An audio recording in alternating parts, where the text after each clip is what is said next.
हा तर आता आपण लिंक लिस्टच्या पुढचे जे दोन टॉपिक आहेत ते बघूया, म्हणजे लिंक लिस्ट मध्येच टाइप्स. तर पहिला म्हणजे त्यात पहिलं असतं तर नॉर्मल लिंक लिस्ट जे आपण आधी बघितले होते. त्यानंतर मग येतं सर्क्युलर लिंक लिस्ट. सर्क्युलर म्हणजे नावातच आहे की त्यात सर्कल असणार, जसं की ही पहिली नोड आहे ती याला पॉइंट करेल, नंतर ही दुसरी याला पॉइंट करेल, तिसरी याला पॉइंट करेल, आणि चौथी जी आहे ती मग परत म्हणजे जे लास्ट वाले असेल ते परत तिचं जे जनरली आपण यात काय ठेवतो, नल ठेवतो की नॉर्मल वाले असते त्यात इथपर्यंत आपलं असतं गणित, आणि शेवटची नल असते.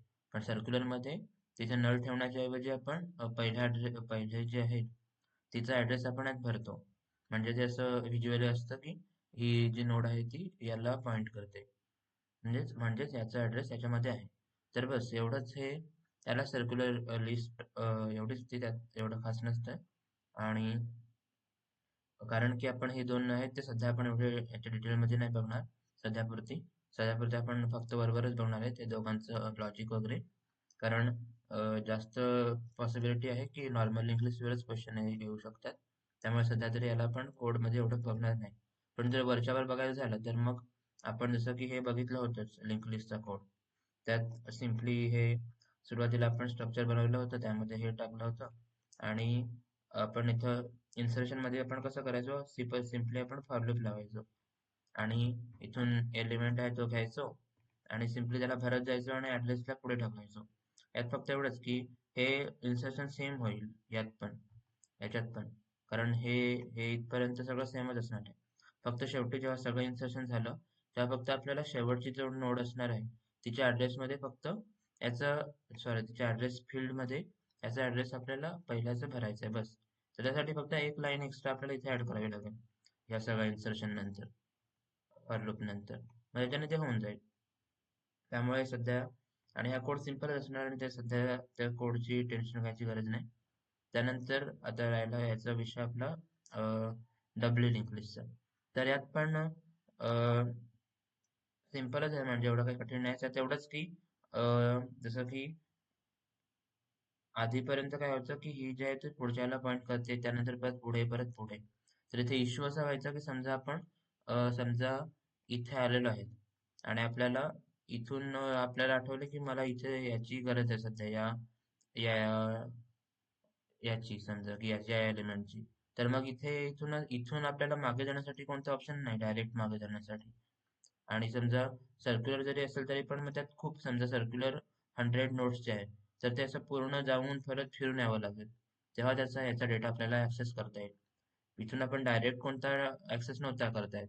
मग त्यामुळे त्या लोकांनी असं हे केलं की आपण एक असं पण स्ट्रक्चर बनवूया की जिथे असं असावे जेणेकरून आपण इथून याच्यावर मागेही जाऊ शकू डायरेक्ट. मग त्यासाठीच डब्ल्यू लिंक लिस्ट आली. त्यात एवढंच की ही जी नोड आहे यामध्ये या फील्डमध्ये पुढच्याचा ऍड्रेस असेल, आणि त्यानंतर परत सेम याच्यात पण या फील्डमध्ये पुढच्याच ऍड्रेस असेल. आणि त्यासाठी या नोडवरून मागे जर सुद्धा धावता यावं किंवा मागचं नोड पण ऍक्सेस करता यावं, त्यासाठी आपण अजून एक फक्त एक्स्ट्रा फील्ड ऍड केली आणि त्यामध्ये मागचाच ऍड्रेस भरला. तर हे एवढं काही नाही, सेमच लॉजिक आहे. फक्त एवढंच की आधी फक्त एवढा एक एलिमेंट होता आणि नेक्स्ट नोडचा ऍड्रेस होता इथे. आता काय केलं, अजून एक फील्ड ऍड केली आणि त्यात आपण फक्त लास्ट नोडचा ऍड्रेस हे केलं, जेणेकरून मागे पुढे कधीही जाता येईल. जर समजा इथे आहे तर इथून आपण इथेही जाऊ शकतो, नंतर इथून इथे जाऊ शकतो. त्यामुळे ते केलं. म्हणजे त्याचं सध्या कोडचं एवढं टेन्शन करण्याची गरज नाही. आणि कोडचं पण सिमिलर असेल. इथे कसं, जसं आपण इथे नॉर्मल लिंक लिस्ट मध्ये आपण हे बघितलं होतं, हे होतं, तर ते आपण इथे फक्त एक ऍड करावं लागेल की नेक्स्ट ऍड्रेसच्या ठिकाणी आपण त्याला लास्ट ऍड्रेस बोलू शकतो किंवा प्रिव्हियस ऍड्रेस बोलू शकतो. प्रिव्हियस ऍड्रेस ज्यामध्ये आपण मागच्या याच्यात ठेवणार. आणि मग बस जेव्हा फक्त इन्सर्ट आपण हे करणार, तेव्हा फक्त आपल्याला जिथे आपण इथे आपण काय करतोय की फक्त नेक्स्ट फील्ड मध्ये आपण याचा पुढच्याचा ऍड्रेस स्टोअर करतोय. इथे फक्त आपल्याला एक प्रिव्हियस फील्ड म्हणून पण एक लाईन ऍड करावी लागेल, आणि त्यामध्ये आपल्याला त्या प्रिव्हियस फील्डच्या जागी मागच्याच ऍड्रेस स्टोअर करावा लागेल बस. एवढंच असेल, एवढं काय नाही. आणि सध्या या दोघांचं कोडचं एवढं टेन्शन घ्यायची गरज नाही, कारण क्वेश्चन आले तरी ते नॉर्मल लिंक लिस्टवरच येतील. त्यामुळे सध्या तरी आपण याच्यात कोडमध्ये एवढं जाणार नाही, आणि केलं तरी ते एवढं काय डिफिकल्ट नसणार आहे. फक्त इथे चेंज करावं लागेल बस.